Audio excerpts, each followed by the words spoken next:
Thank you Jesus. Hallelujah. Praise the lord అందరికీ. మరి దేవాది దేవుడు మనకిచ్చిన మరి ఒక గొప్ప అవకాశం, అందుని బట్టి ప్రభువునకు కృతజ్ఞతాస్తుతులు చెల్లిద్దాం. మరి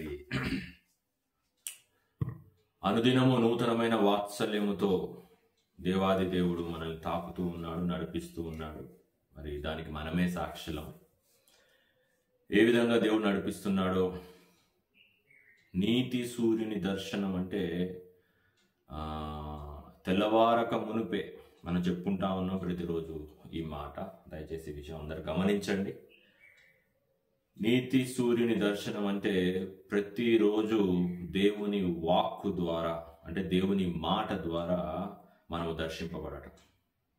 తెల్లవారక మునిపే మొరపెట్టి తిని, అంటే ప్రార్థనతో మొదలుపెట్టి దేవుని మాటల మీద మనం ఆశ పెట్టుకొని ఆయన మాటల ద్వారా ఆదరింపబడి, మరి ఈరోజు అంతా ఆ మాటలు ధ్యానిస్తూ, ఈరోజు మనం ఎన్నో పనుల మీద వెళ్తాం.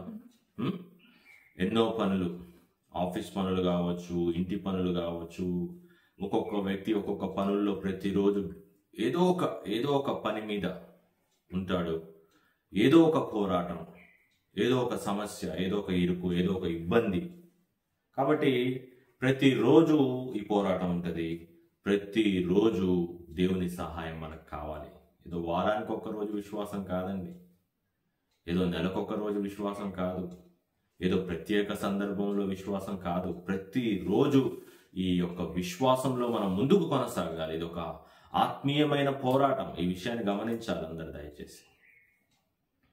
చాలాసార్లు మనం చెప్పుకున్నాం. మరి యేసయ్య చెప్పిన ఒక అద్భుతమైన మాట, ఏనాటి కీడు ఆనాటికే, ఏ రోజు సమస్యలు ఆ రోజే తీరిపోవాలి.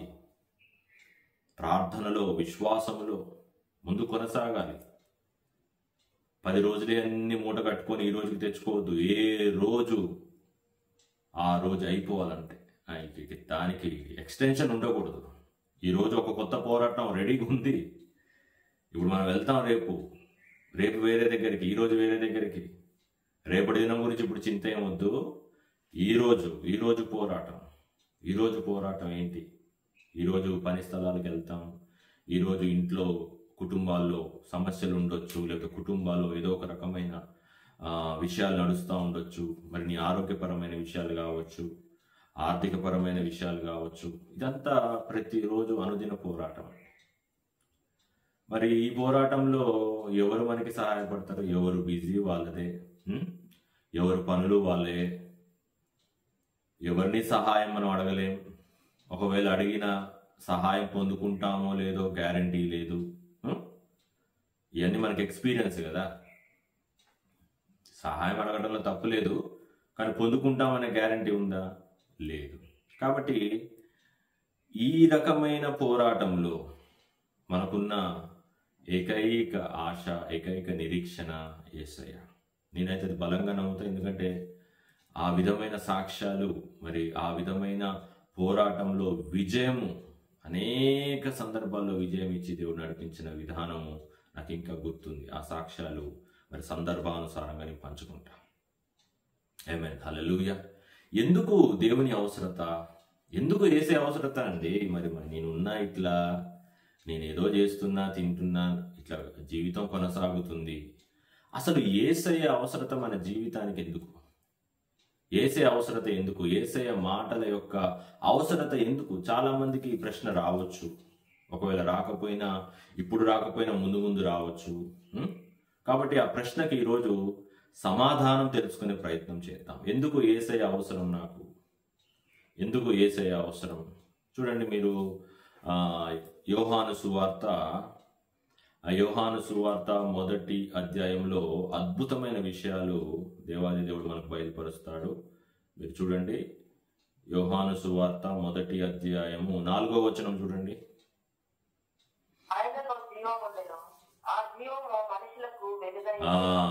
ఆయనలో జీవముండెను, ఆ జీవము మనుష్యులకు, అండర్లైన్ చేసుకోండి, మన మనుషులమే కదా, మనుష్యులకు వెలుగై ఉండెను. ఇది నెంబర్ 1 పాయింట్. ఎందుకు యేసయ్య అవసరత మనకి? మనందరం మనుషులం. లోకంలో ఉన్న వారందరూ మనుషులే. మనుషులందరి గురించి మాట్లాడుతున్నారు ఇక్కడ చూడండి. యేసయ్య అందరి కొరకు వచ్చాడు. యేసయ్య అందరి కొరకు ప్రాణాలు పెట్టాడు.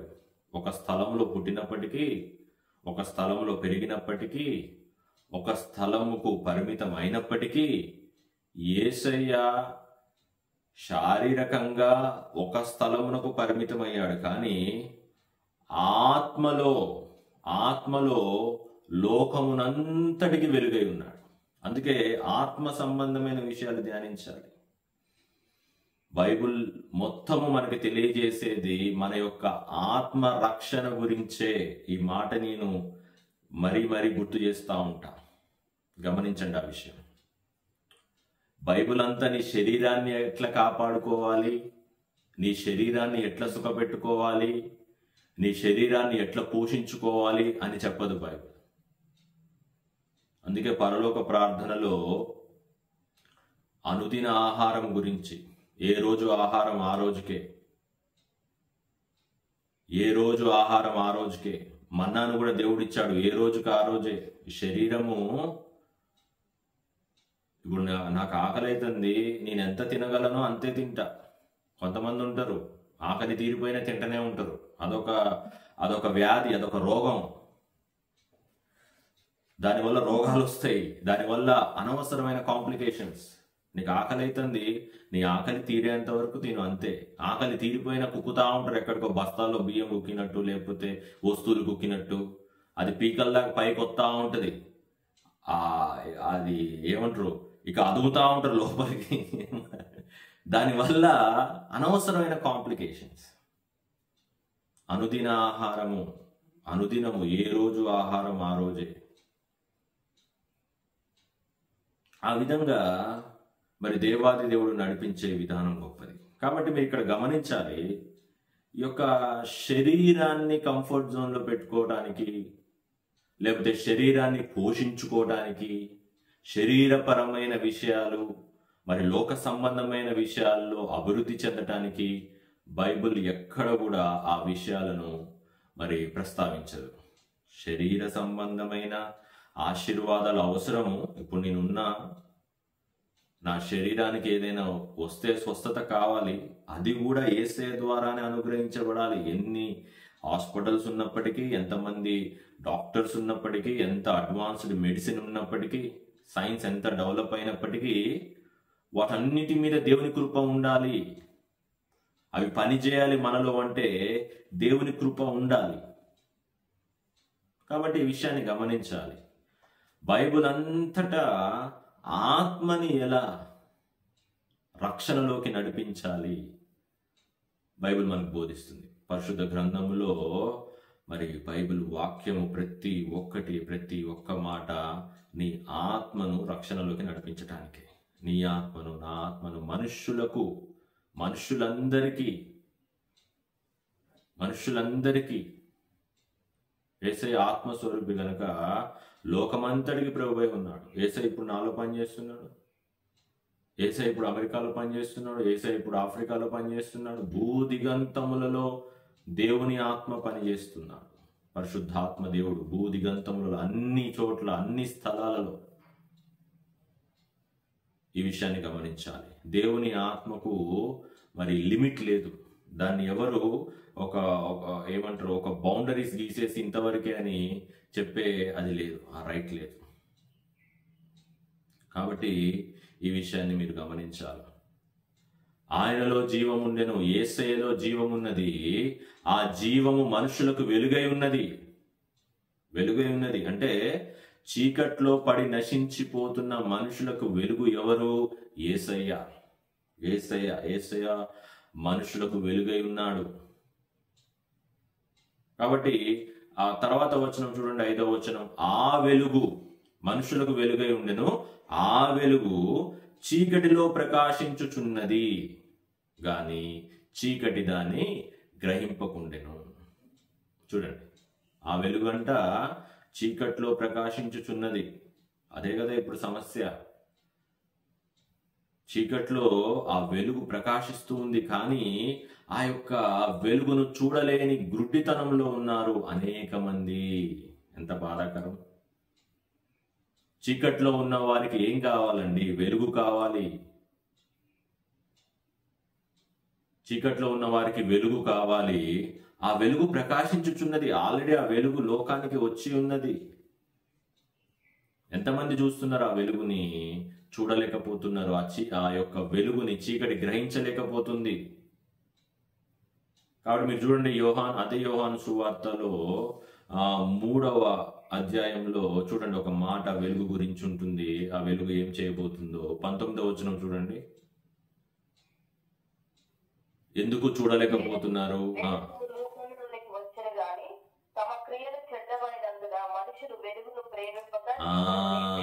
ఎందుకు చూడలేకపోతున్నారు?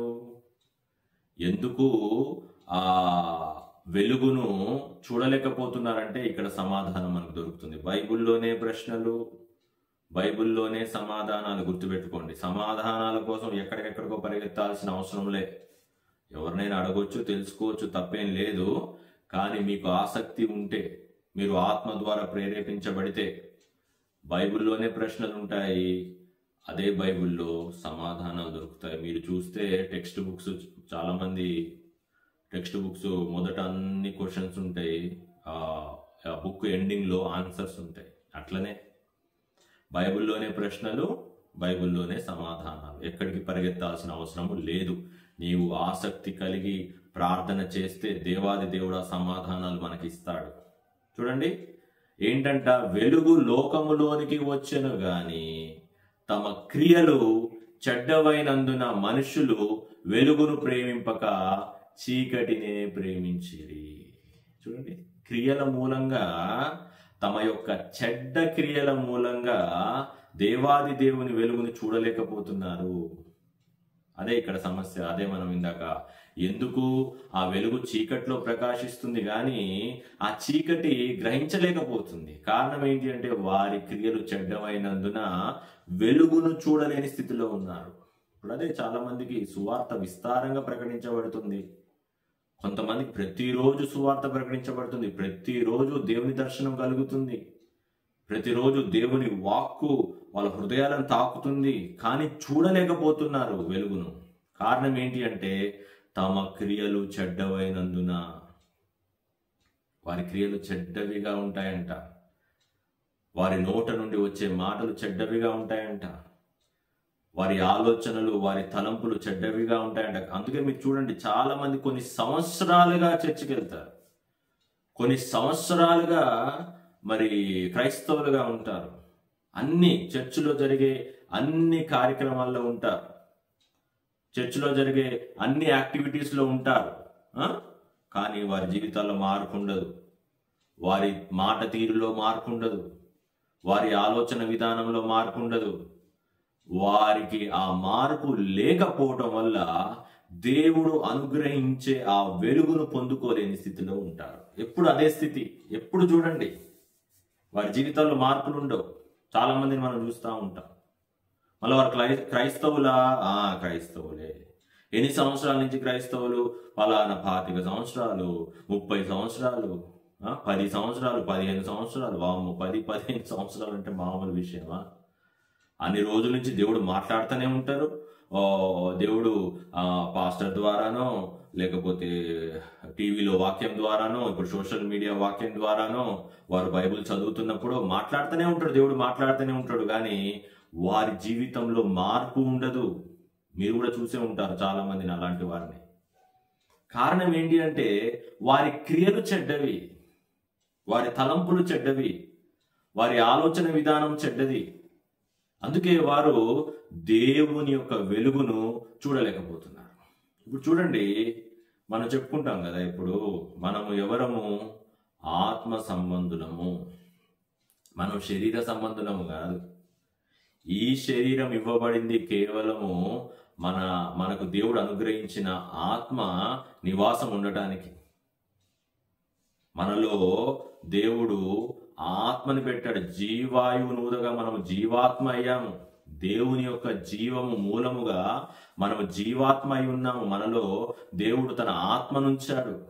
పాపము చేత ఆ ఆత్మ దేవుని ఆత్మతో డిస్కనెక్ట్ అయిపోయింది, అవిధేయమైన కార్యాల చేత.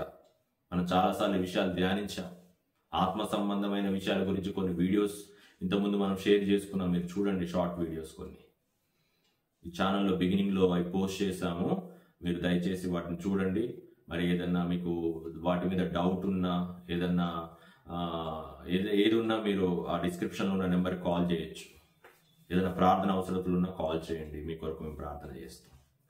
మనం ఆత్మ సంబంధులము. ఇప్పుడు మనుషులందరూ ఎవరండి? ఆత్మ సంబంధులే. ఇప్పుడు చూడండి, నేనున్న నా టీంలో ఒక 10 మంది ఉన్నారు. ఎగ్జాంపుల్ చెప్తున్నా, నేను ఒక ఆఫీసులో పనిచేస్తున్నా, నా టీంలో ఒక 10 మంది ఉన్నారు. మా 10 మందికి ఒక టీం లీడ్ ఉంటాడు. ఎవరైనా మీరు కూడా ఎక్కడైనా ఆఫీసులో పనిచేస్తుంటే ఒక టీం ఉంటే దానికి ఒక టీం లీడ్ ఉంటాడు, ఒక మేనేజర్ ఉంటాడు. ఇప్పుడు మేము 10 మంది మంచిగా ఉంటాం, మంచి టీ బ్రేక్లో టీ తాగుతాము, స్నాక్స్ తింటాము, మాట్లాడుకుంటాము, మంచిగా ఉంటాము. కానీ మేము ఒకరి మాట మేము వినము. ఎందుకు? మేమందరూ ఎవరి మాట వినాలి?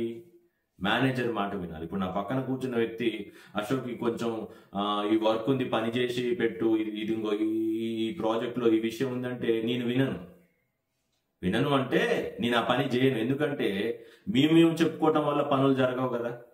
వినను అంటే ఆ మాట వింటే కానీ పని చేయను. ఎందుకంటే నేను ఎవరు చెప్తే చేస్తా? నా మేనేజర్ చెప్తే చేస్తా. అంటే మేమందరం సమానమైన రోల్లో ఉన్నాము.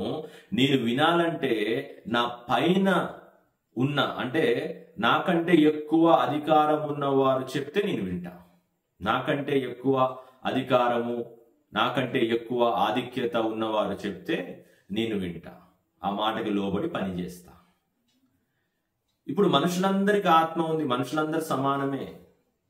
ఈ లోకరీతిగా చూస్తే నువ్వేదో పదవిలో లేకపోతే ఏదో ఉన్నతమైన స్థాయిలో ఏదో గొప్ప స్థితిలో ఉండొచ్చు, అది ఓకే. కానీ మనుషులందరికీ దేవుడు అనుగ్రహించిన ఆత్మ అనేది ఒకటి ఉంది. ఆ ఆత్మ అందరికీ సమానమే. ఇప్పుడు ఆ ఆత్మ ఎవరి మాటలు వినాలి? ఇప్పుడు ఒకరు చెప్తే నేను వినను, ఇప్పుడు అదేగా సమస్య. మంచిదే, వినకపోతే సరే, వినకపోయావు. కానీ నీ ఆత్మ కంటే ఉన్నతమైన స్థాయిలో ఉన్న దేవుని ఆత్మ నీతో మాట్లాడుతుంది. పరిశుద్ధాత్మ దేవుడు నీతో మాట్లాడుతున్నాడు. మరి ఆ మాటలకు నువ్వు లోబడాలి కదా. ఇప్పుడు అదే ప్రాముఖ్యమైన విషయం. సరే, మనుషులు చెప్తే నువ్వు వినవు, సరే, వినకపోయినావు. దేవుడు మాట్లాడుతున్నాడుగా నీతో ప్రతిరోజు. దేవుని ఆత్మస్వరం నీకు వినబడుతుంది కదా, నీతోనే, అందరితో కాదు. దేవుడు పర్సనల్గా నడిపిస్తాడు, పర్సనల్గా, ఇండివిజువల్గా ఒక పర్సనల్ రిలేషన్షిప్ దేవునికి మనకి. ఏదో గుంపులుగా, ఏదో కల్ట్ లాగా కాదు. యేసుతో సహవాసము అది పర్సనల్ రిలేషన్షిప్ అండి. ఇంకా ఆ విషయం ఎవరికి అర్థం కావట్లేదు. ఏదో ఆదివారం వెళ్తున్నాం, ఆరాధిస్తున్నాం, గుంపులుగా వెళ్తున్నాం, గుంపులుగా వస్తున్నాం. దేవునితో సహవాసం అది కాదు. పర్సనల్ రిలేషన్షిప్, పర్సనల్ జర్నీ, వ్యక్తిగతమైన ప్రయాణం. ఈ విషయాన్ని గమనించాలి.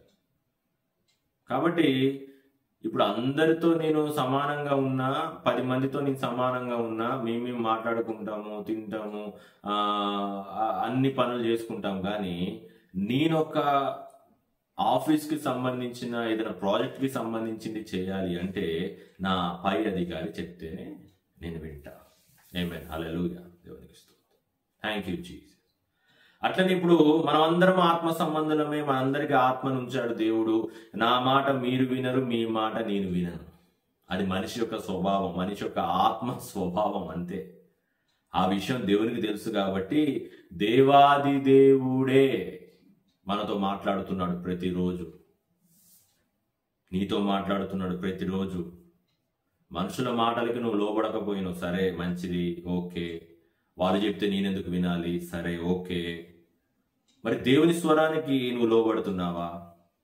అందుకే చూడండి, ఆ వెలుగు చీకట్లో ప్రకాశిస్తుంది, కానీ ఆ చీకటిని ఎవరు గ్రహించట్లే. ఎందుకు తెలుసా? వారి క్రియలు చెడ్డవైనందున ఆ వెలుగును వారు చూడలేకపోతున్నారు. మనము రీసెంట్గా ధ్యానించిన పైనున్న వాటిని వెతకాలి. పైనున్న వాటిని వెతకాలి అంటే భూమి మీద ఉన్న మన శరీర క్రియల నుండి మన దృష్టి మరల్చాలి.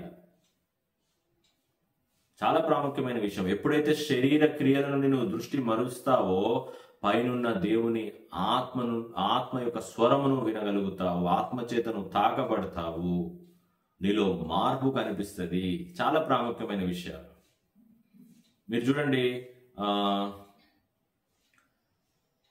రోమిలకు రాసిన పత్రిక చూడండి.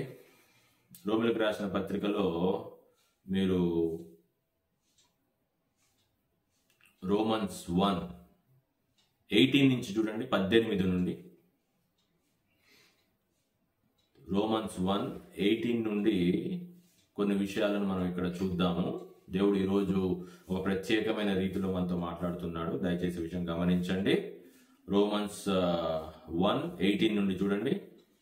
దుర్నీతి చేత సత్యమును అడ్డగించు మనుషుల యొక్క సమస్త భక్తిహీనత మీదను దుర్నీతి మీదను దేవుని కోపము పరలోకము నుండి బయలుపరచబడుచున్నది. ఎందుకనగా దేవుని గురించి తెలియక శక్యమైనదేదో అది వారి మధ్య విషదమై ఉన్నది. దేవుడు అది వారికి విషదపరచును. ఆయన అదృశ్య లక్షణములు అనగా ఆయన నిత్య శక్తియు దేవత్వమును జగదుత్పత్తి మొదలుకొని సృష్టింపబడిన వస్తువులను ఆలోచించడం వలన తేటపడుచున్నవి కనుక వారు నిరస్తులై ఉన్నారు.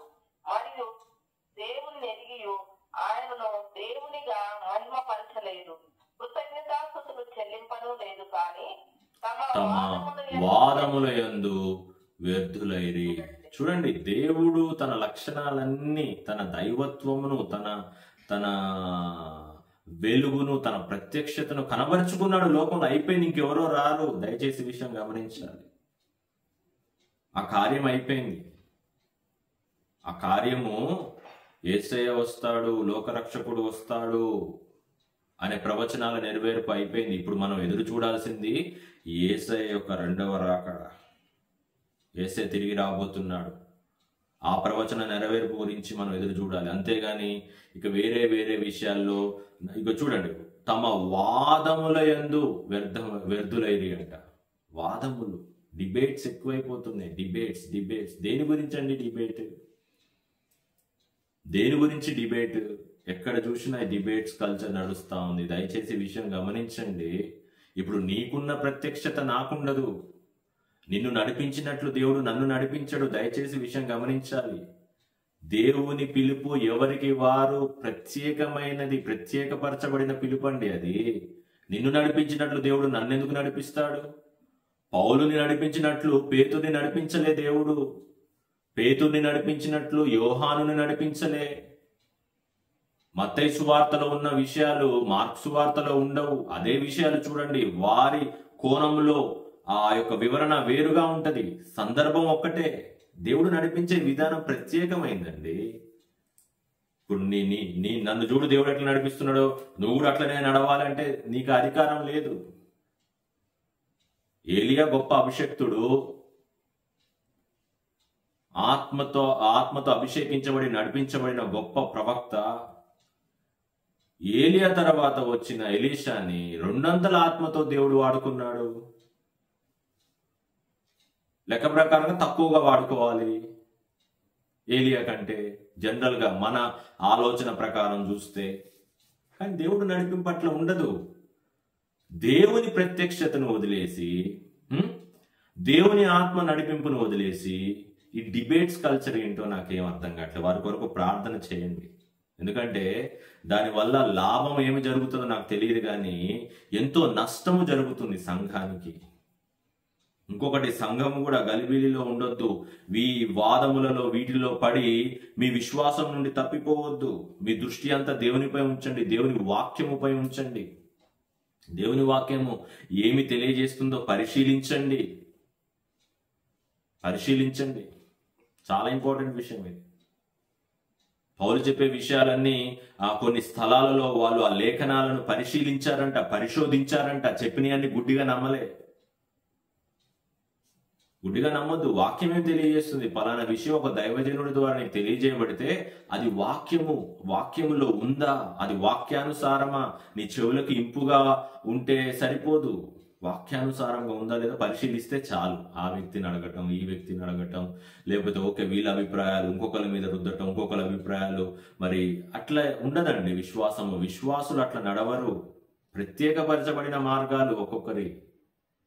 ఇప్పుడు అదే చెప్తున్నాడు పౌలు రోమన్స్ కి రాస్తూ, అద్భుతమైన విషయాలు దేవుని ప్రత్యక్షత గురించి, దేవుని లక్షణాల గురించి, ఆయన నిత్య శక్తి గురించి, దేవత్వము గురించి, వాటన్నిటి గురించి బయలుపరిచి మరి వాటన్నిటి గురించి నీవు తెలుసుకోమని చెప్తే, అవి పక్కన పెట్టి ఈ డిబేట్స్, వాదోపవాదాలు ఎవరి కోసం? ఏమైనా లాభం ఉందా? మీరే గమనించండి, ఏమైనా లాభం ఉందా? ఒక్క ఆత్మ అయిన రక్షణలోకి నడిపించబడుతుందా డిబేట్స్ మూలంగా? విశ్వాసంలోకి నడిపించండి. విశ్వాసంలోకి లోతుగా మీ సంఘాలను నడిపించండి. వాళ్ళ మీద వీళ్ళ మీద ఎందుకండి అనవసరంగా టైం వేస్ట్? నీకు ఒక సంఘాన్ని ఇచ్చాడు దేవుడు. ఆ సంఘ క్షేమాభివృద్ధి కోసం ప్రార్థన చేయి. ఆ సంఘంలో ఉన్న కుటుంబాల కొరకు ప్రార్థన చేయి. ఆ సంఘాలకు ఒక మాదిరిగా ఉండి ముందుకి నడిపించు. వాళ్ళు అట్లన్నారు, వీళ్ళు ఇట్లన్నారు, వాళ్ళది తప్పు, వీళ్ళది ఒప్పు. నువ్వెవరు, నేనెవరు? మన మీద ఒక అధికారి ఉన్నాడు. ఇందాక నేను చెప్పాను కదా, 10 మంది ఉన్నప్పుడు టీంలో నువ్వు తప్పు అనుకుంటా కూర్చుంటే ఆ ప్రాజెక్ట్ ముందుకు వెళ్తుందా? మన తప్పొప్పులన్నీ మా పైన ఉన్న మేనేజర్ చూసుకుంటాడు. నీకేమన్నా బాధ అనిపిస్తే, ఒక వ్యక్తి గురించి నీకు బాధ అనిపిస్తే పోయి కంప్లైంట్ చేయి మేనేజర్కి. నీ దేవునికి కంప్లైంట్ చేయి, ప్రభువా ఇదిగో నాయన ఫలానా వ్యక్తి మరి ఇట్లా ఉంది పరిస్థితి, కొంచెం మరి ఆ వ్యక్తిని చూసుకోనాయని ప్రార్థన చేయి. ఆ ఓపిక ఉండదు. కెమెరా ఉంది, మొబైల్ ఉంది, ఇంటర్నెట్ ఉంది, మాట్లాడడానికి నోరు ఉంది. ఇంకేసుకొని మాట్లాడు. అది ఒకటి పోయి ఇంకొకటి, ఇంకొకటి పోయి ఇంకొకటి. అది ఇంకా అంత ఉండదు, దానికి నెవర్ ఎండింగ్ ప్రాసెస్ అనమాట అది. కాబట్టి ఈ విషయాలన్నీ గమనించండి. అంత్య దినాలలో ఉన్నాం మనం. ఇది ఒక అపవాది ట్రాప్. సంఘాలని గలిబిలి చేసి, గందరగోళం చేసేసి, సత్యము నుండి తప్పించే ట్రాప్. అంతమంది చెప్పుకున్నాం కదా, అపవాది ఏం చేస్తాడు? సత్యమును చెప్తాడు, దేవుడు చెప్పిన సత్యాలనే చెప్తాడు సంఘాలకి, దాన్ని ఇంకొన్ని యాడ్ చేస్తాడు. వాడి యొక్క లక్షణం అది దొంగ. అపవాదికి ఉన్న పేరు దొంగ ఉంది కదా. దొంగతనానికి, నాశనానికి, హత్య చేయడానికి వస్తాడు. యోహాను సువార్తలో ధ్యానించిన చాలాసార్లు 10వ అధ్యాయం. కాబట్టి ఈ విషయాలని గమనించాలి దయచేసి. వాదోపవాదాలతో దేవుని యొక్క మహిమను కోల్పోతున్నారు, దేవుని యొక్క ప్రత్యక్షతను కోల్పోతున్నారు, దేవుని యొక్క శక్తిని, బలమును కోల్పోతున్నారు. అందుకే లోకములో, అంటే చీకటిమయమైన లోకములో దేవుని యొక్క వెలుగు ప్రకాశిస్తుంది. కానీ వీటన్నిటి మూలంగా మన ఆత్మీయమైన నేత్రములు మూయబడ్డాయి. ఈ శరీర సంబంధమైన నేత్రములు బాగానే ఉన్నాయి, కానీ దేవుడు మనకు అనుగ్రహించిన ఆత్మీయమైన నేత్రములు మూయబడ్డాయి. పౌలు కళ్ళకు వచ్చిన పొరలు రాలిపోయినట్లు రాలిపోవాలా. అప్పుడు పరిశుద్ధాత్మ ప్రత్యక్షతను మనం చూడగలుగుతాం. ఆ పొరలు రాలిపోవాలా. ఆ పొరలతో నింపేసిండు అపవాది. ఏర్పరచబడిన వారు సైతం పడిపోతారని బైబిల్ స్పష్టంగా తెలియజేస్తుంది. అదే జరుగుతుంది. దేవుడు ఏర్పరచుకున్న వారు సైతము దేవుని యొక్క శక్తిని, ప్రత్యక్షతను పొందుకోకుండా, ఆ యొక్క దైవ లక్షణాల వైపు చూడకుండా, ఈ వాదోపవాదాలు, వాళ్ళని చూసి వీళ్ళని చూసి ఎందుకు? దానివల్ల నువ్వు విశ్వాసంలో ఒక్క మెట్టేనే పైకెక్కుతావా వీటన్నిటి వల్ల? దయచేసి అటువంటి వారి కొరకు ప్రార్థన చేయండి. Thank you Jesus. చూడండి, మీకు అపోస్తలుడైన పౌలు సంఘాలకి రాస్తూ అద్భుతమైన విషయాలు బయలుపరుస్తాడు. మనం కూడా సంఘంలో పాలిభాగస్తులం. సంఘం అంటే మనమే. మనతోనే మాట్లాడుతున్నాడు దేవాదేవుడు. 2 కొరింథియన్స్ చూడండి ఒకసారి. 2వ కొరింథీ పత్రికలో ఒక అద్భుతమైన విషయం ఇక్కడ దేవాదేవుడు మనకు తెలియజేస్తున్నాడు. 2 కొరింథియన్స్ 4th చాప్టర్ చూడండి, 4వ అధ్యాయము 4వ వచనం చూడండి. 2 కొరింథియన్స్ 4:4. దేవుని స్వరూపైన క్రీస్తు మహిమను కనపరచు సువార్త ప్రకాశము వారికి ప్రకాశము పురుగు నిమిత్తము ఈ యుగ సంబంధమైన దేవత అవిశ్వాసులైన వారి మనోనేత్రములకు అవిశ్వాసులైన వారి మనోనేత్రములకు గ్రుడ్డితనము కలుగజేసెను. దేవుని స్వరూపి అయి ఉన్న క్రీస్తు మహిమను కనపరచు సువార్త ప్రకాశము దేవుని మాట. సువార్త అంటే ఇప్పుడు మనము ధ్యానించే దేవుని మాటలన్నీ ఆ మాటల యొక్క ప్రకాశము, ఆ మాటల యొక్క వెలుగు వారికి ప్రకాశింపకుండా నిమిత్తము ఈ యుగ సంబంధమైన దేవత అంటే అపవాది సాతాను, వాడికి అనేకమైన పేర్లు ఉన్నాయి. అందులో ఒక పేరు యుగ సంబంధమైన దేవత. అవిశ్వాసులైన వారి మనోనేత్రములకు గుడ్డితనము కలుగజేసెను. అందుకే మీరు వారికి ఎంత చెప్పండి దేవుని యొక్క మహిమ గురించి, దేవుని యొక్క ఘనత గురించి, క్రీస్తు యొక్క మహిమ గురించి, క్రీస్తు యొక్క త్యాగం గురించి, క్రీస్తు యొక్క ప్రేమ గురించి, యేసయ్య యొక్క కార్యాల గురించి, అద్భుతాల గురించి, ఆశ్చర్యాల గురించి, యేసయ్య యొక్క జీవితం గురించి, సువార్త గురించి, యేసయ్య ప్రకటించిన అద్భుతమైన సువార్త మాటలు ఎన్నైనా చెప్పండి, వాళ్ళు ఒప్పుకోరు.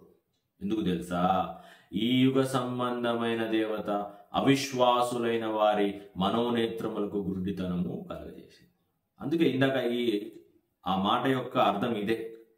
ఆ వెలుగు చీకటిలో ప్రకాశించుచున్నది గాని చీకటి దాన్ని గ్రహింపకుండేను.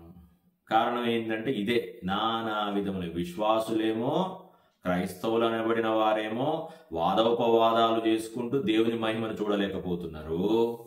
ఇక అవిశ్వాసులేమో ఇక ఈ యొక్క సువార్త ప్రకాశం, ఆ సువార్త యొక్క వెలుగు వారి మీదికి రాకుండా ఈ యుగ సంబంధమైన దేవత అపవాది సాతాను వలలో చిక్కుకొని క్రీస్తు యొక్క వెలుగును, క్రీస్తు యొక్క మహిమను చూడలేకపోతున్నారు. విశ్వాసులది అంటే క్రైస్తవులైన విశ్వాసులది ఒక సమస్య, అవిశ్వాసులది ఒక సమస్య. ఈ రెండింటికి కారణం అపవాదే. అపవాదిని జయించాలంటే మరి మనంతట మనం జయించలేము. యాకోబు పత్రికలో మనం చూస్తాము, దేవునికి లోబడి అపవాదిని ఎదిరించాలి. మరి ఎవరు లోబడుతున్నా? అసలు దేవుణ్ణే పట్టించుకోవట్లేదు, లోబడేదాకా ఎక్కడ? అందుకే వాడు మన నుండి పారిపోకుండా మనతో ఆడుకుంటా ఉన్నాడు. విషయం గమనించండి, చాలా చాలా ప్రాముఖ్యమైన విషయం. ఈరోజు దేవాది దేవుడు మనతో మాట్లాడుతున్న విషయాలు. ఆయనలో జీవం ఉండెను, ఆ జీవం మనుషులకు వెలుగై ఉండెను. అది సత్యము, బయలుపరచబడింది. దాన్ని ఎవ్వరు కాదనలేరు, ఎవ్వరు దానిని ఇక నో అనలేరు. అది సత్యం. ఇంకా అది నువ్వు ఒప్పుకున్నా ఒప్పుకోకపోయినా సత్యము. యేసయ్య లోకానికి వెలుగై ఉన్నాడు, నీకు నాకు వెలుగై ఉన్నాడు, సమస్తమైన మానవాళికి వెలుగై ఉన్నాడు యేసయ్య. అది ఎవరు ఒప్పుకున్నా ఒప్పుకోకపోయినా అది సత్యం. ఆ వెలుగు చీకట్లో ప్రకాశిస్తుంది అంటే లోకమనబడే చీకట్లో ప్రకాశిస్తుంది. కాబట్టి మరి ఆ ప్రకాశమానమైన వెలుగును మనం చూడాలి. చూడలేకపోతే, ఆ వెలుగులోకి మనం రాకపోతే మనము చీకట్లోనే నశించిపోతాము. థ్యాంక్ యూ జీసస్, హల్లెలూయా. మీరు అందులోనే ఆ యోహాను సువార్త 1వ అధ్యాయంలోనే కొంచెం కిందికి రండి. కొన్ని మాటలు ధ్యానించి ఈరోజు సెషన్ని మనం ముగిద్దాము. 10వ వచనము చూడండి. 1వ అధ్యాయం 10వ వచనం, యోహాను సువార్త 1వ అధ్యాయం 10వ వచనము. ఆయన అంటే యేసయ్య గురించి ఇక్కడ మాట్లాడుతున్నాడు. కంటిన్యూ. ఆయన లోకములో ఉండెను, లోకమాయన మూలముగా కలిగెను గాని లోకమాయనను తెలుసుకొనలేదు. చూడండి, తెలుసుకోలేని స్థితిలో లోకం ఉంది. ఎందుకంటే ఈ లోకాశలు, లోక సంబంధమైన విషయాలు, శరీర సంబంధమైన విషయాల్లో మనుషులందరూ బిజీ అయిపోయి దేవాది దేవుని యొక్క గుణ లక్షణాలను, ప్రేమను తెలుసుకోలేకపోతున్నారు. ఆయన లోకములో ఉండెను, లోకమాయన మూలముగా కలిగిన గాని లోకమాయనను తెలుసుకొనలేదు. ఎంత గొప్ప విషయం! సత్యం బయలుపరచబడిందండి, దాన్ని అంగీకరించలేని స్థితిలో ఉన్నారు. అది ఇప్పుడు సమస్య. ఆ సమస్యను అధిగమించేది ఎవరు? ఇప్పుడు అది అందరి సమస్య, అది నా సమస్య, మీ సమస్య. దేవుని వెలుగును చూడలేకపోవడం అదొక సమస్య, గుడ్డితనం, ఆత్మీయమైన గుడ్డితనము. మరి అందులోంచి మనము బయటికి రావాలి కదా, అందులో నుంచి బయటికి రావాలి. ఇప్పుడు అదే ప్రయాస. దాని కొరకే సువార్త ఇంత విస్తారంగా ప్రకటించబడుతుంది. దేవాది దేవుడు అంత్య దినాల్లో ఇంత అద్భుతంగా పనిచేస్తున్నాడు. పరిశుద్ధాత్మ దేవుడు లోకమంతా సంచరించి తన కార్యమును చేస్తున్నాడు. మరి ఎంతమంది గమనిస్తున్నారు? ఎంతమంది దేవుని మాటలకు లోబడుతున్నారు? సరే, ఎంతమంది లోబడుతున్నారో లేదో మనకు తెలియదు, కానీ వారి కొరకు ప్రార్థన చేద్దాము. నువ్వు లోబడుతున్నావా? నేను లోబడుతున్నానా? నన్ను నేను ప్రశ్న వేసుకుంటా, మిమ్మల్ని మీరు ప్రశ్న వేసుకోండి. లోకం ఆయన తెలుసుకోలేకపోతుంది. ఎందుకు అంటే లోకాశల్లో పడిపోయి ఇదే జీవితము, ఇదే సమస్తం అనుకొని ఆ భ్రమలో బ్రతుకుతున్నారు. భ్రమపరిచే ఆత్మ. ఆ భ్రమపరిచే ఆత్మ ఏమి చేస్తుంది? వారిని నాశనమునకు తీసుకువెళ్తుంది. చాలా ప్రాముఖ్యమైన విషయం. మీరు చూడండి, మీరు ప్రతిరోజు సామెతలు ధ్యానించండి, ప్రోవర్బ్స్ ధ్యానించండి. ప్రతిరోజు ఈరోజు ఎంత డేట్? ఈరోజు 21, ఓకే, 21వ అధ్యాయం ధ్యానించండి ప్రోవర్బ్స్, సామెతలు. రేపు 22 ధ్యానించండి. 1 నుండి 31 వరకు ఆ డేట్స్లో ప్రతిరోజు ఒక అధ్యాయం ధ్యానించండి. సామెతల్లో అద్భుతమైన జీవిత సత్యాలు దేవుడు మనకి పొందుపరిచి ఉంచాడు. అద్భుతమైన, నీకు సంబంధించినవి, నాకు సంబంధించినవి. మత సంబంధమైన విషయాలు లేనే లేవండి బైబిల్లో. మతమును ఖండించింది బైబిల్, ఆచారాలను ఖండించింది బైబిల్. ఇవన్నీ ఆత్మ సంబంధమైనవి. బైబిల్లో చెప్పబడిన ప్రతి మాట నీవు ఎలా ఫలించాలి, నేను ఎలా ఫలించాలి, దేవుని చేత సృష్టించబడిన మనము ఏ విధంగా ఈ లోకంలో ఫలించాలి, ఈ చీకటిమయమైన లోకంలో ఏ విధంగా మనము ఫలము కలిగి ఉండాలి, ఆశీర్వాదము కలిగి ఉండాలి, ఒక సమాధానకరమైన జీవితం జీవించాలి. నేను కూడా మనము ఈ యొక్క ఆజ్ఞల గురించి ధ్యానించిన ఆజ్ఞలు, ఆశీర్వాదాలు. ఆ సామెతలు 3వ అధ్యాయం ఫస్ట్ 10 వర్సెస్ ప్రతిరోజు ధ్యానించండి. ఏ ఆజ్ఞకు నువ్వు లోబడితే ఎటువంటి ఆశీర్వాదాలు పొందుకుంటావో స్పష్టంగా దేవుడు మనతో మాట్లాడాడు. మీరు ఆ యొక్క పార్ట్ 1, పార్ట్ 2 చూడండి. ప్రతి ఆజ్ఞ తర్వాత ఆశీర్వాదాలు పొందుకోవాలంటే దానికి ముందు దేవుడు ఒక ఆజ్ఞను పెట్టాడు. ఆజ్ఞ ఎందుకు పెట్టాడంటే నా పిల్లలు నా మాట వినాలి, అంతే. దేవుడి ఉద్దేశం అదే. అంతేగాని నిన్నేదో శ్రమ పెట్టడానికి, నిన్నేదో కష్టపెట్టడానికి కాదు.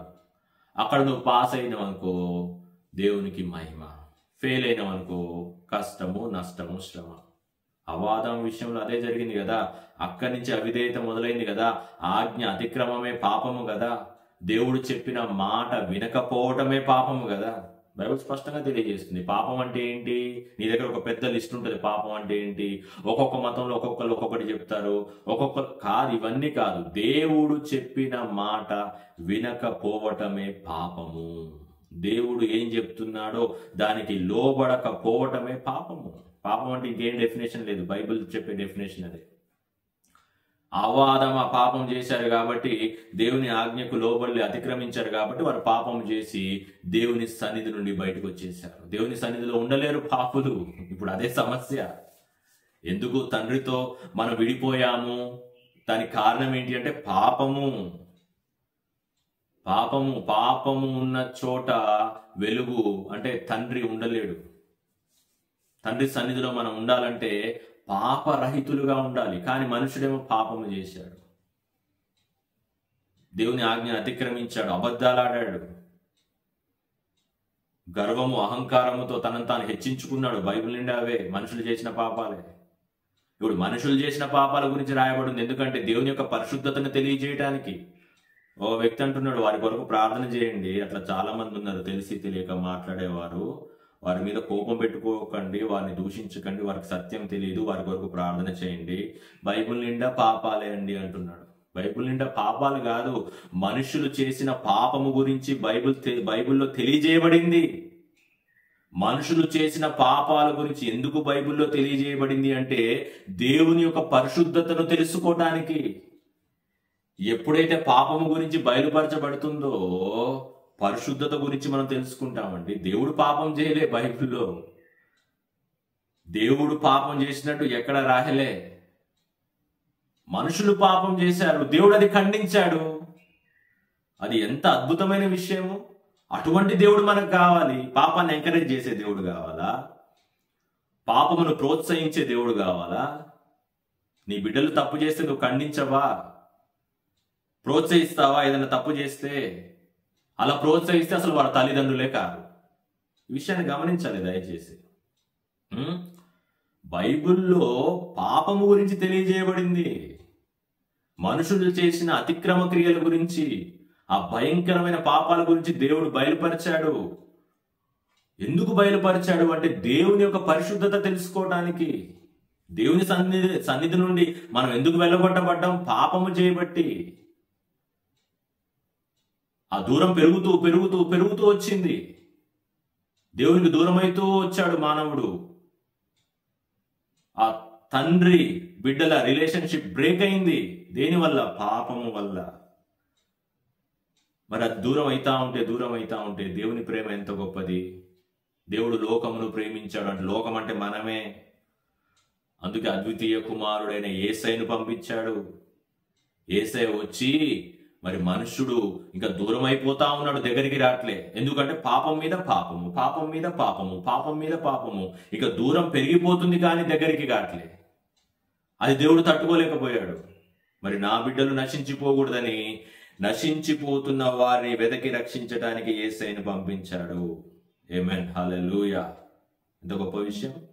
ఇప్పుడు యేసయ్య వచ్చి మనల్ని దేవునితో సమాధానపరిచాడు. మన పాపముల యొక్క పరిహారాన్ని అంతటిని ఆయన చెల్లించాడు. ఇప్పుడు నేను ఒక బ్యాంకు లోన్ తీసుకున్నా అండి, నా ఇల్లు తాకట్టు పెట్టి బ్యాంకు లోన్ తీసుకున్నా. ఇప్పుడు ఆ బ్యాంకు లోను తీర్చేంత వరకు ఆ ఇల్లు అక్కడే ఉంటది. మార్టగేజ్ లోన్స్ అంటాం కదా. పొరపాటు నాకేదన్నా అయింది, నా తర్వాత పిల్లలు అప్పు కట్టాలి, ఎవరో ఒకళ్ళు కట్టాలి. లేకపోతే నా పేరు మీద ఏదైనా ఇన్సూరెన్స్ ఉంటే ఆ డబ్బులు వాళ్ళు తీసుకొని అది రిలీజ్ చేస్తారు. ఎవరో ఒకళ్ళు అయితే కట్టాలి. నా తర్వాత స్థానంలో ఉన్నవారు ఎవరో ఒకళ్ళు అయితే కట్టాలి. వాళ్ళైతే మాఫీ చేయరు కదా, వాళ్ళకేం అవసరం? వాళ్ళ డబ్బులు వాళ్ళకి కావాలి. ఇప్పుడు నా తరపున ఒక వ్యక్తి వచ్చి, నన్ను ప్రేమించిన వ్యక్తి వచ్చి, బాబు నిన్ను ఎంతగానో ప్రేమిస్తున్నా, మరి నీకేదో చేయాలనుకుంటున్నా, ఇదిగో నువ్వు ఈ సమస్య ఉంది కదా, నీకు నీ ఇల్లు తాకట్టు పెట్టి మరి లోన్ తీసుకున్నావు కదా, ఇప్పుడు దాన్ని ఈఎంఐ చెల్లించలేకపోతున్నావు కదా, మరి నీ ఆర్థిక స్థితిగతులు నేను చూశాను, మరి చాలా ఇబ్బంది పడుతున్నావు కదా, నిన్ను ప్రేమిస్తున్నాను, మరి నువ్వంటే నాకెంతో అభిమానము, ఇంకో ఈ అప్పు నేను కడతా అంటే ఎంత సంతోషం. ఆ వ్యక్తికి ఎంత కృతజ్ఞత కలిగి మనం ఉండాలి. యేసయ్య చేసిన పని అదే. పాపములో నుంచి బయటికి రాలేని స్థితిలో మనుష్యుడు ఉన్నప్పుడు, పాపములో కూరుకుపోయి నశించిపోతూ ఆ నరకాగ్నికి పాత్రుడవుతున్నప్పుడు, ఆ నరకాగ్నిలో పడిపోతున్నప్పుడు, మరి దేవాది దేవుడు యేసయ్య తన యొక్క మహిమను విడిచి, తన యొక్క ఘనతను మహిమను విడిచిపెట్టి రిక్తునిగా మన కొరకు వచ్చాడు. మానవ రూపం ధరించుకొని మన కొరకు సిలువలో వేలాడి తన రక్తమును కార్చి మనము చేయలేని పని యేసయ్య చేశాడు. యేసయ్య చేసి ఏమి చేశాడు? ఇప్పుడు ఏ విధంగా అయితే ఆ వ్యక్తి మన రుణము తీర్చి, మన అప్పు తీర్చి, మన ఇంటి కాగితాలు మన చేతుల్లో పెట్టాడో, నా ఇంటి కాగితాలు నా చేతుల్లోకి ఎలా వచ్చాయో, ఏదైతే దేవుని స్వాస్థ్యమును, దేవుని సహవాసమును నేను కోల్పోయానో, దేవాది దేవుడు యేసయ్య, దేవుని కుమారుడైన యేసయ్య మరి సిలువలో ఆ యాగము చేసి మన పాపానికి పరిహారము చెల్లించి, ఏదైతే మనం కోల్పోయామో తిరిగి మనకి ఏం కోల్పోయాము? దేవుని నుండి సహవాసాన్ని మనం కోల్పోయాం పాపం చేయబట్టి. తిరిగి మనల్ని దేవునితో కలిపాడు యేసయ్య. ఏదైతే కోల్పోయామో పాపం మూలముగా తిరిగి అది పొందుకున్నాం. ఇది చాలా అద్భుతమైన సత్యం అండి. ఈ విషయం తెలియక ఏందేందో మాట్లాడుతున్నారు. వారి కొరకు ప్రార్థన చేయండి, వారి కోసం ఉపవాసం ఉండండి. ఎప్పుడైనా ఇతరుల కొరకు మీరు ఉపవాసం ఉన్నారా? ప్రార్థన చేయండి, దేవుడు తప్పక ప్రార్థన ఆలకిస్తాడు. పౌలు సంఘాన్ని హింసిస్తున్నప్పుడు, సౌలుగా ఉన్నప్పుడు ఎంతమంది ప్రార్థన చేశారో. కొంతమంది ప్రార్థన చేసి ఉంటారు, ఆ సౌలు ఇంత బాధ పెడుతున్నాడు తండ్రి, సౌలుని తీసే అని కొంతమంది ప్రార్థన చేసి ఉంటారు. దేవుడు తీసేసే ప్రార్థన ఆలకించాడు. గుర్తుపెట్టుకోండి ఈ విషయం. ఒక స్త్రీ, ఒక ప్రార్థన పరురాలైన స్త్రీ ఒక వ్యక్తితో అంటుందంట, నేను ప్రార్థన చేస్తే నువ్వు భూమి మీద ఉండకుండా పోతావు అంటుందంట. దేవుడు అలాంటి ప్రార్థన వినడమ్మా? నేను ప్రార్థన చేస్తే నీ చెయ్యో కాలో పోతుందని ఇంకొక ఆయన అంటున్నాడు. దేవుడు అలాంటి ప్రార్థన వినడు. రివర్స్లో నీకున్నాయి పోతాయి, జాగ్రత్త. అటువంటి ప్రార్థనలు చేయమని దేవుడు నీకు నోరియ్యలే, ఆత్మను అనుగ్రహించలే. ఇతరుల క్షేమము కొరకు, ఇతరుల ఆదరణ కొరకు దేవుడు నీకు ఆత్మ అభిషేకాన్ని ఇచ్చాడు. చాలా ఇంపార్టెంట్ విషయం అండి ఇది. సౌలుగా ఉన్నప్పుడు ఆ సంఘాలను చెదరగొడుతున్నప్పుడు మరి ఎంతమంది వ్యక్తులు, ఎంతమంది విశ్వాసులు ఆ సౌలు కోసం ప్రార్థన చేశారో ఆ ప్రార్థన ఫలితమే మరి ఆ సౌలు అపోస్తులైన పౌలుగా మారి ఎన్ని సంఘాలను కట్టాడు. ఎంత అద్భుతమైన పరిచర్య, చాలా ప్రాముఖ్యమైన విషయం ఇది. దేవునికి స్తోత్రం, హల్లెలూయా. అటువంటి వారి కొరకు ప్రార్థన చేయండి. యేసయ్యను దూషించే వారి కొరకు, యేసయ్యను ద్వేషించే వారి కొరకు ప్రార్థన చేయండి. వారి మీద కోపం పెట్టుకొని ఏంటేంటో మాట్లాడేసి ఇంకా దేవుని యొక్క ఉగ్రతకు మనం పాత్రలు అవ్వకూడదు. దేవుడు వారి కొరకు కూడా ప్రాణాలు పెట్టాడు. దేవుడు వారికి కూడా వెలుగై ఉన్నాడు. వారు చీకట్లో ఉన్నారు కాబట్టి చూడలేకపోతున్నారు. ఆ వెలుగు ప్రత్యక్షత వారికి కావాలని ప్రార్థన చెయ్యి. తప్పకుండా దేవుడు ప్రార్థన ఆలకిస్తాడు. నేను అలా వచ్చిన వాడినే. నా కొరకు ఒకరు ప్రార్థన చేశారు. నా కొరకు ఆ సాక్ష్యాన్ని మీ ముందుకు తీసుకొస్తా అని చెప్తున్నా కదా, మరి దాని కొరకు ప్రార్థన చేస్తున్నా. మీరు కూడా ప్రార్థన చేయండి. మా యొక్క రక్షణ సాక్ష్యము, నా యొక్క రక్షణ సాక్ష్యం, మా కుటుంబం ఎలా రక్షణలోకి నడిపించబడింది, మరి నేను ఎలా రక్షణలోకి నడిపించబడ్డా, మరి నా కొరకు ఎవరు ప్రార్థన చేశారు, అవన్నీ నేను పంచుకుంటా. మరి మేము ఎవరి కొరకు ప్రార్థన చేశాము, వారు ఎలా రక్షణలోకి నడిపించబడ్డారు. నువ్వు రక్షణలోకి నడిపించబడ్డావు అంటే నీ కొరకు ఎవరో ఒకరు ప్రార్థన చేస్తున్నారు. గమనించండి, దేవుడు ఎవరినో ఒకరిని ఉంచాడు. అపోస్తులైన పౌలు దగ్గరికి ఆ దర్శనం అయిన తర్వాత గుడ్డివానిగా పడి ఉన్నాడు. పౌలు గుడ్డివానిగా పడి ఉన్నాడు 3 రోజులు. అన్నపానాలు లేవు, గుడ్డితనం, ఏం కనబడట్లే, చీకటి. అననీయ అనే శిష్యుని పంపించాడు. ఎంత గొప్ప విషయం. దేవుడు ఎంతో మందిని ఏర్పాటు చేసుకున్నాడండి. నీకు కొంతమందే తెలుసు, అది సమస్య. ఎంతో మంది చేత సువార్త ప్రకటించబడుతుందండి, నువ్వు కొంతమందినే చూస్తున్నావు.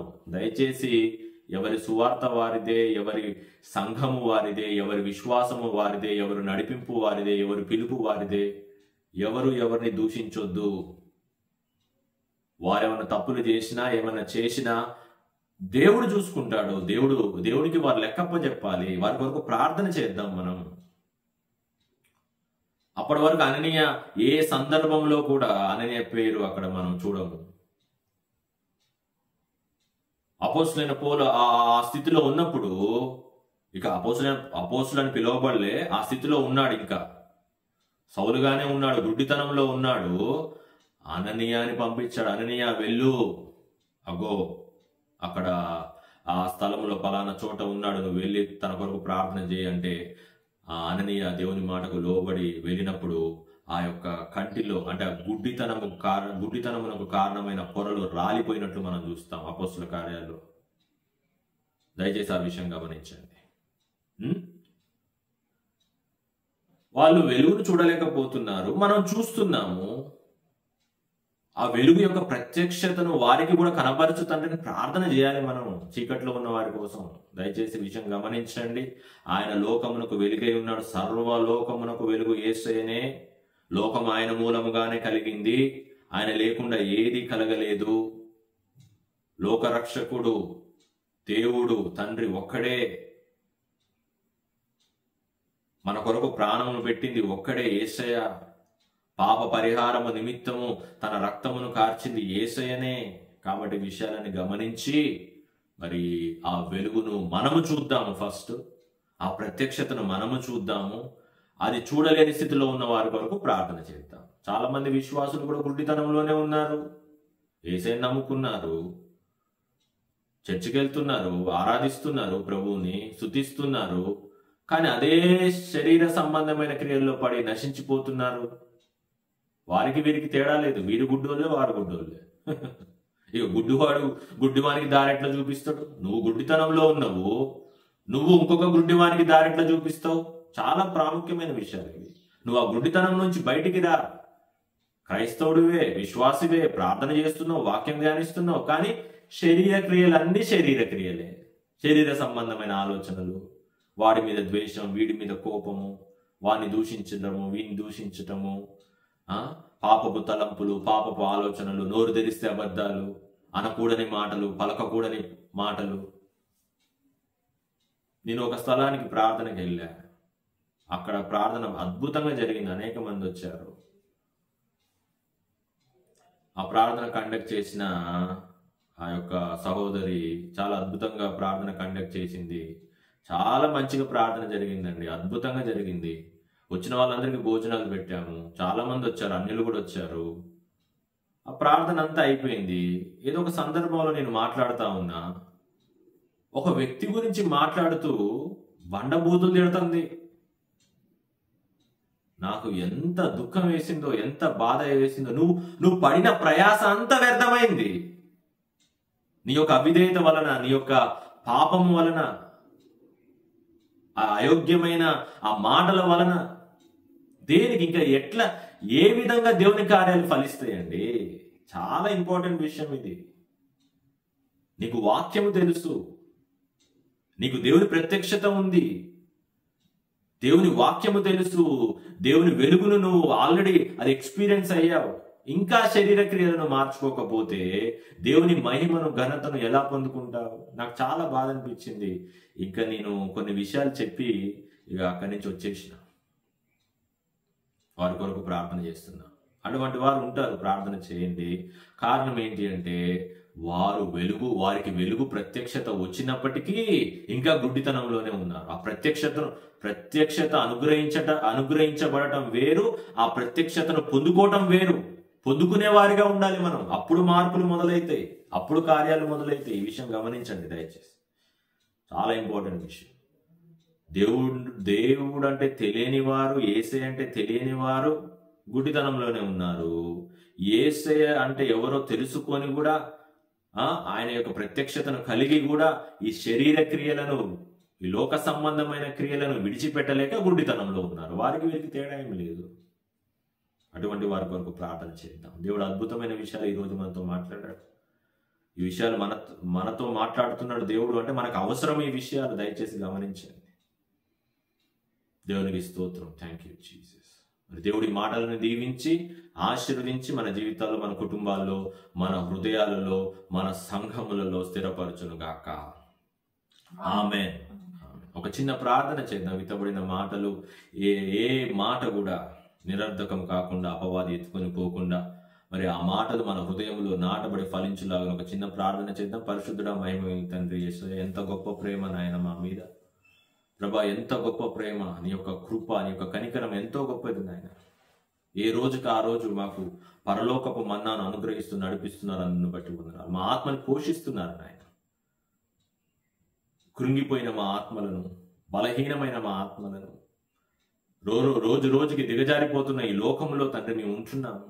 మేము కృంగిపోకుండా, మేము దిగజారిపోకుండా మా ఆత్మలను బలపరుస్తూ నాయన మీ యొక్క ప్రత్యక్షతను కనబరుచుకుంటున్నారు. అందును బట్టి వందనాలు ప్రభా. ఇదిగో నాయన, మీకు ఇవ్వడానికి మా దగ్గర ఏమీ లేదు ప్రభా. మీరు ఒక్కటే అడుగుతున్నారు. విరిగి నలిగిన హృదయాన్ని నాకు ఇవ్వంటున్నారు ప్రభా. ఇదిగో నాయన, ఈ వేకువ జామున ఈ యొక్క నీతి సూర్యుని దర్శనం అనే తండ్రి ఈ యొక్క కార్యము ద్వారా మమ్మల్ని ప్రతిరోజు దర్శిస్తున్నారు. మరి విరిగి నలిగిన హృదయమును స్తుతియాగముగా, బలియాగముగా మీకు అర్పించే ఆ యొక్క ఆలోచనను మాకు దయచేయండి. మీరు ఏం అడగట్లేదు నాయన. వెండి బంగారాలు అడగట్లేదండి, మా ఆస్తిపాస్తులు అడగట్లే యేసయ్య. మా యొక్క హృదయమును అడుగుతున్నారు. ఆ హృదయమును మీకు ఇవ్వగలిగిన ఆ యొక్క ఆలోచనను, తలంపును మాకు దయచేయండి. ఎప్పుడైతే మా హృదయాలు ఆ విరిగి నలిగిన, ఆ దుఃఖముతో నిండిన, బాధ వేదనతో నిండిన హృదయాలను మీ చేతులకు అప్పగిస్తాము, నీ యొక్క శాంతి సమాధానములతో తండ్రి మా హృదయాలు నింపుతావు యేసయ్య. ఎంత గొప్ప దేవుడు నాయన. మరి ఈ మాటలు వింటున్న ప్రతి ఒక్కరికి ప్రార్థన చేస్తున్నాం తండ్రి. ఇదిగో నాయన, వేకువజామున ఉదయకాలము తండ్రి ఆశతో నీ సన్నిధికి వచ్చిన కుటుంబాలను జ్ఞాపకం తెచ్చుకుంటున్నాము. ఆన్లైన్లో ఉన్న ప్రతి ఒక్క కుటుంబం కొరకు పేరు పేరున విజ్ఞాపన చేస్తున్నాము తండ్రి. ఇంకా ఎవరైతే రాలేకపోతున్నారో వారి కొరకు విజ్ఞాపన చేస్తున్నాం యేసయ్య. ప్రతి ఒక్కరిని దర్శిస్తున్నారు, మాట్లాడుతున్నారు, ప్రతి ఒక్కరిని సరిచేస్తూ తండ్రి నీ మహిమను కనబరుస్తున్నారు. అందును బట్టి వందనాలు. ప్రతి ఒక్కరిని పేరు పేరున జ్ఞాపకం తెచ్చుకుంటూ మరి నేడు జరగబోయే కార్యములన్నింటినీ మీ చేతులకు అప్పగిస్తూ సమస్త మహిమ ఘనత మీకే చెల్లిస్తూ యేసు నామములో ప్రార్థించి అడిగి వేడుకొంచున్నాము తండ్రి, ఆమేన్. మన తండ్రి యొక్క ప్రేమ, కుమారుడైన యేసుక్రీస్తు ప్రభు యొక్క కృప, ఆదరణకర్తయ్య పరిశుద్ధాత్మ యొక్క సహవాసము ఎల్లవేళ మనకు తోడై ఉండి మనం స్థిరపరిచి బలపరిచి ముందుకు నడిపించును గాక. Amen. Amen. Praise the lord church. అందరికీ praise the lord. Praise the lord. Take care. God bless you.